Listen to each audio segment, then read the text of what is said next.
ఈరోజు ప్రజలు 5 కోట్ల రూపాయల లబ్ధి కోసం ఇది ఎలా సాధ్యమని చెప్పి ప్రజలు ఈ యొక్క అంశం మీద సందేహాన్ని వ్యక్తం చేయడం జరుగుతూ ఉన్నది.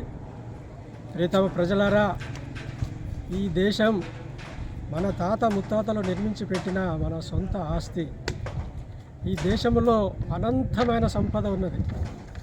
మరి ఆ సంపదకు వెలగడితే 5 కోట్లే కాదు 50 కోట్లైనా పొందే అవకాశం ఉన్నది. కాబట్టి మీరు ఈ అంశం మీద సందేహపడవలద్దని చెప్పి మీకు అందరికీ మనవి చేయడం జరుగుతూ ఉన్నది.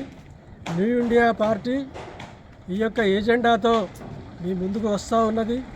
న్యూ ఇండియా పార్టీకి సపోర్ట్ చేయండి. న్యూ ఇండియా పార్టీని ముందుకు తీసుకురండి.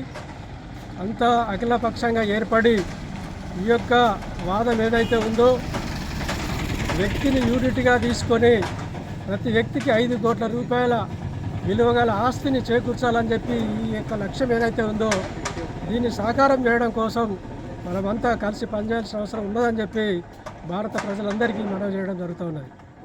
మనకు ఉప్పు పప్పులకే మనం పరిమితం కాకూడదు. ఈ దేశంలో ఉన్న సంపదకు వారసులం. ఆ సంపదను సాధించి తీరాలని చెప్పి ప్రజలందరికీ పిలుపునిస్తూ జై న్యూ ఇండియా, జై జై న్యూ ఇండియా.